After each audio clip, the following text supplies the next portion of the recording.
प्रणाम। मैं आपकी डिवाइन नीलिमा आप सभी को छठ पूजा की हार्दिक शुभकामनाएं देती हूँ। छठ पर्व एकमात्र ऐसा पर्व है जिसमें हम सूर्य देव की आराधना करते हैं और माता छठी की। सूर्य शक्ति यानी सविता और सविता ही छठी मैया है जिनकी हम इस पर्व में आराधना करते हैं। ये पर्व प्राकृतिक शक्तियों से भरपूर है।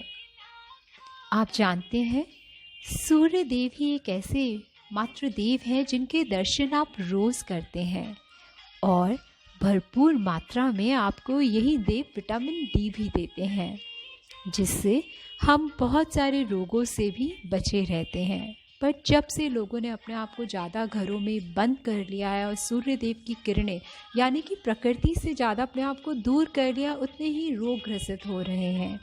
तो विटामिन डी आप सूर्य देव की आराधना करके भरपूर मात्रा में लीजिए जी।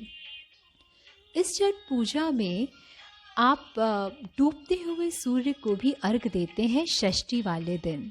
षष्ठी के दिन अपने आप को पवित्र करके घाटों में दीप दिए जलाकर सजावट करके डूबते हुए सूर्य देव को भी अर्घ दिया जाता है। और यही एक मात्र ऐसा पर्व है छठ पूजा का जिसमें डूबते सूर्य को भी अर्घ दिया जाता है।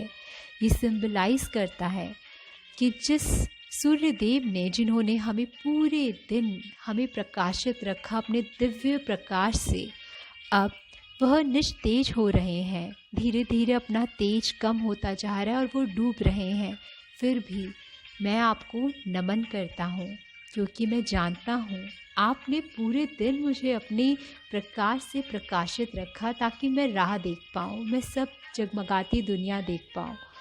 और अब आप अपना तेज खो रहे हैं, बट मैं आपकी शक्ति को जानता हूँ। तो क्या हुआ अगर आप अपना तेज आपका कम हो रहा है, फिर भी मैं आपको दिल से नमन करता हूँ। कितना अच्छा मैसेज है ना, एटीट्यूड ऑफ ग्रैटिट्यूड का। और उसी घाट पर दोबारा उनके उगने का इंतज़ार होता है अगली सुबह का। लोग घाट को सजा कर वहाँ पे इंतज़ार करते हैं और अगले दिन उनका फिर से अर्घ देकर स्वागत किया जाता है घाटों को सजाकर, और लोग बहुत ही श्रद्धा से करते हैं।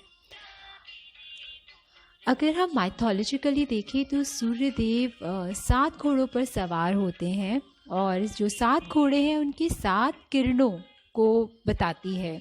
और जब ये 7 किरणें आपस में मिलती हैं तो सफ़ेद रंग की किरण बन जाती हैं। और इसलिए इस पर्व में 7 शब्दों का बहुत महत्व है और वो 7 शब्द हैं। सबसे पहला जो है वो है सात्विक। जी हाँ, इस पर्व में इस व्रत को जो रखते हैं वो सात्विक नियम अपनाते हैं। इस पर्व में अपने आप को सात्विक भोजन लेते हैं और सात्विक विचार रखते हैं, सादगी रखते हैं, और जिससे वो उनके अंदर शांति का वो आता है, वो थोड़े स्टेबल होते हैं। फिर जो दूसरा इम्पॉर्टेंट वर्ड है वो है स्वच्छता का। इसके अंदर स्वच्छता और पवित्रता का बहुत इम्पॉर्टेंस है। लोग अपने नए चूल्हे बनाते हैं, मिट्टी और गोबर से पूरी जगह को लेपते हैं, नदियों में डुबकी लगा के नहाते हैं, गंगा जल से हर जगह को पवित्र करते हैं। मतलब स्वच्छता का बहुत ध्यान दिया जाता है। ये सब आउटर स्वच्छता नहीं, आपने पहले सात्विकता सुना, उससे आप इवन अपने मन वचन कर्मों को भी स्वच्छ करते हैं ताकि आपके अंदर भाव भी स्वच्छ हो। फिर जो तीसरा है वो है सादगी। इस व्रत को जो भी रखता है वो बहुत ही सादगी से रखता है। जो भी छठी माता का व्रत रखता है वो बिल्कुल साधारण सादगी भरे वस्त्र पहनते हैं, बिना ज़्यादा गॉडी शो ऑफ किए बिना नंगे पांव घाट जाते हैं।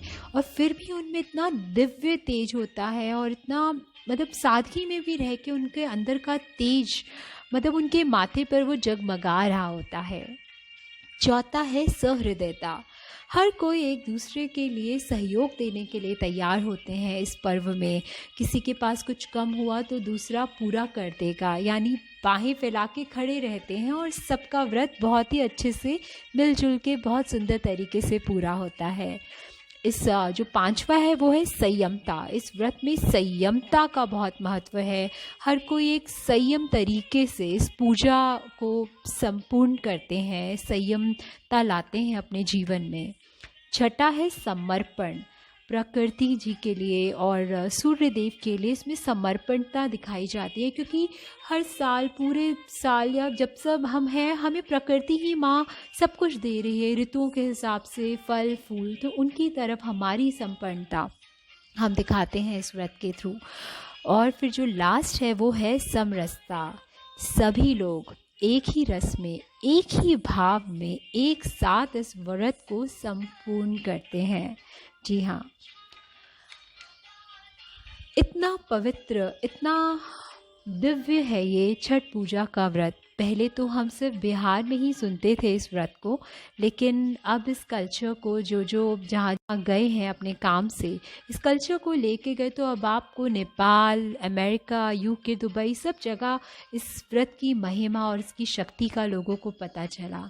ये व्रत प्रकृति से ही बना, प्रकृति की शक्तियों से बना। इस समय सूर्य देव की रोशनी भी बहुत ही चमकीली सी होती है, हवा भी तेज होती है। और इस व्रत को जब हम रखते हैं ना, तो उस समय जो ऋतु हमें जो भी फल देती हैं, उन्हीं से ही हम करते हैं। तो प्रकृति से भरपूर व्रत।